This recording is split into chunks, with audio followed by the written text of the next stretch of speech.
Channel of Vadodara.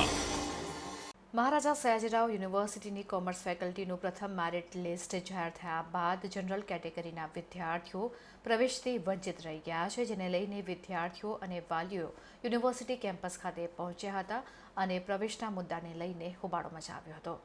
Gujarat board દ્વારા ધોરણ 12 કોમર્સના ઓછા પરિણામને કારણે એમએસ યુનિવર્સિટીમાં એફવાયમાં પ્રવેશ મેળવવા માટે વિદ્યાર્થીઓનો ભારે ધસારો રહ્યો છે।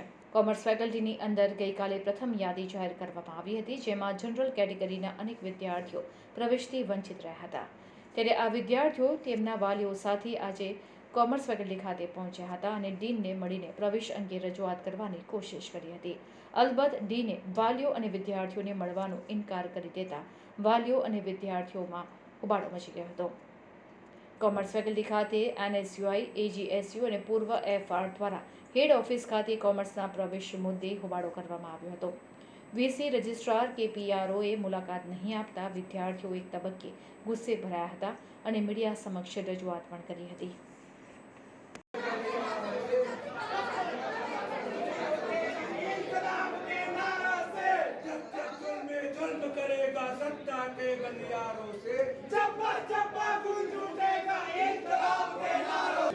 ગઈકાલે જે બીકોમનું પ્રોવિઝનલ મેરિટ લિસ્ટ આવ્યું તેમાં જનરલ કેટેગરીવાળા વિદ્યાર્થીઓને 75% નીચે એડમિશન નથી મળ્યું। એટલા માટે આજે અમે વિદ્યાર્થીઓ અને તેમના વાલીઓને બોલાયા છે કે તમે આવો અને તમે રજૂઆત કરો।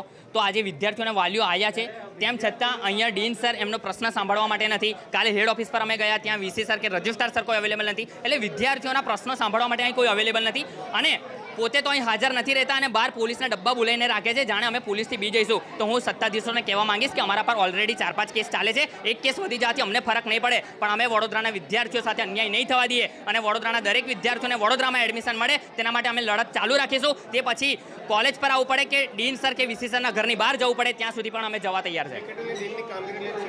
ફેકલ્ટી ડીનની કામગીરીને લઈને હું કહેવા માંગીશ કે જ્યાંથી કોમર્સ ફેકલ્ટીમાં કેતન ઉપાધ્યાય સર ડીન સરનું પદ સંભાળ્યું છે ત્યાંથી લઈને આજ દિન સુધી કોમર્સ ફેકલ્ટીમાં અંધકાર છવાઈ ગયો હોય તેવું લાગી આવે છે। વિદ્યાર્થીઓને એટલી સમસ્યા રહે છે, દરેક પ્રશ્નમાં, દરેક પરીક્ષામાં, દરેક રિઝલ્ટમાં કંઈક ને કંઈક પ્રશ્નો હોય છે, પરંતુ એ પ્રશ્નોનું નિરાકરણ આવ્યું છે ના આજ દિન સુધી આવશે। માટે જો કોઈ ઉપરના સત્તાધીશો મારો અવાજ સાંભળતા હોય તમારી ન્યૂઝ ચેનલના માધ્યમથી, તો હું કહેવા માંગીશ કે જ્યાં સુધી કોમર્સ ફેકલ્ટીમાં કેતન ઉપાધ્યાય સર ડીન સરના પદે રહેશે ને ત્યાં સુધી વડોદરાના વિદ્યાર્થીઓનું અને કોમર્સ ફેકલ્ટીના વિદ્યાર્થીઓનું ભવિષ્ય અંધકારમય જ રહેશે। માટે આ ડીન સરને બદલવાની જરૂર છે। તો જો આ ડીન સર બદલાશે તો જ કોમર્સના વિદ્યાર્થીઓનું ભવિષ્ય ઉજ્જવળ થશે। વીસી પર તો પોતે એક અવિશ્વાસનો એક દાવો ચાલે છે હાઈકોર્ટની અંદર કે પોતાનું જે ક્રાઇટેરિયા હોય એ ક્રાઇટેરિયામાં વીસી આવતા નથી અને વીસીના પદ સંભાળી લીધો છે, તેઓ એક કેસ વીસી પર ચાલે છે। હવે જેના પર કેસ ચાલતો હોય એ હવે વડોદરાના વિદ્યાર્થીઓનું ભવિષ્ય નક્કી કરશે। માટે વડોદરાના દરેક વિદ્યાર્થીને એડમિશન મળવું જોઈએ, તે જ અમારી એક માંગ છે કે કોઈ વડોદરાનો વિદ્યાર્થી બહારની યુનિવર્સિટીમાં ના જાય, એમએસ યુનિવર્સિટીમાં જ બધા જ વિદ્યાર્થીઓને એડમિશન મળે। આજે તમે જોઈ શકો છો કે વડોદરાની ગલીઓમાં એમએસ યુનિવર્સિટીના સત્તાધીશો માટે રોષ ભરેલો છે, કારણ કે આ જ યુનિવર્સિટી જ્યાં વડોદરાના તમામ વિદ્યાર્થીઓને એડમિશન મળતું હતું પણ આજે કોમર્સ ફેકલ્ટીમાં 75% આવીને ઊભું રહી ગયું છે। એ યુનિવર્સિટી માટે ખૂબ શરમજનક વાત છે, કારણ કે મહારાજા સયાજીરાવ યુનિવર્સિટી ગાયકવાડે આ વડોદરાના વિદ્યાર્થીઓ માટે ભેટમાં આપેલી યુનિવર્સિટી છે। ભેટમાં એટલા માટે આપેલી કે વડોદરાના વિદ્યાર્થીઓ બહાર જઈને ભણવું ના પડે, પણ આજે યુનિવર્સિટીના સત્તાધીશો આજુબાજુના જિલ્લાની પ્રાઇવેટ યુનિવર્સિટીઓના કોન્ટેક્ટમાં આવીને પૈસાનો વ્યવહાર કરીને આજે ફક્ત ને ફક્ત એમએસ યુનિવર્સિટીની જે સીટો છે તે ફક્ત 5,000 અટકાવી દીધું છે। ભૂતકાળમાં આ જ ફેકલ્ટીમાં 10,000 એડમિશનો થયેલા છે, આ વખતે 5,600ની અરાઉન્ડ એડમિશન આપીને અટકાવી દીધું છે। આનું એક જ કારણ હોઈ શકે કે આજુબાજુની યુનિવર્સિટી સાથે આપણી યુનિવર્સિટીના સત્તાધીશોની ભેળસેળ છે, પૈસાનો વ્યવહાર થઈ રહ્યો છે, વિદ્યાર્થીઓનું અહિત થઈ રહ્યું છે।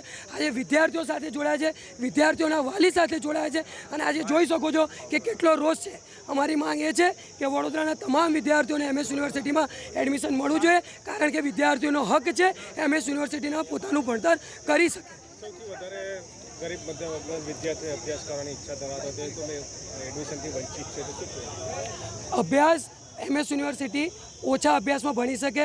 મહારાજા સયાજીરાવ ગાયકવાડે 1 રૂપિયામાં સત્તાધીશોને આપેલી ભેટ છે, 1 રૂપિયાના ભાડા પર આપેલી આ ભેટ છે, પણ આપણે જુઓ કે આજે કેટલા હાયર પેમેન્ટો પ્રાઇવેટ કોર્સો યુનિવર્સિટીમાં ચાલુ થઈ ગયા છે। એ ફક્ત ને ફક્ત અત્યારે ભ્રષ્ટાચારી બેઠેલા સત્તાધીશોના આધારિત છે. પણ આ વસ્તુ ચલાવી લેવામાં નહીં આવે. આજે અમારી સાથે જે વડોદરાના વિદ્યાર્થીઓ જે એડમિશન માટે વંચિત રહી ગયા છે તે પણ જોડાયા છે, સાથે સાથે વાલીઓ પણ આવ્યા છે. આજે અમે ઉગ્ર રજૂઆત કરીશું, વીસી સર પાસે બી જઈશું અને અમે માંગ કરીશું કે વડોદરાના તમામ વિદ્યાર્થીઓને MS યુનિવર્સિટીમાં એડમિશન મળવું જોઈએ, કારણ કે વિદ્યાર્થીઓનો આ હક છે. તમે માનો છો કે ખાનગી યુનિવર્સિટીને સીધો ફાયદો કરવાનો એક 100%. અહીંયા 10,000 સીટ પહેલાં વિદ્યાર્થીઓને આપતા હતા.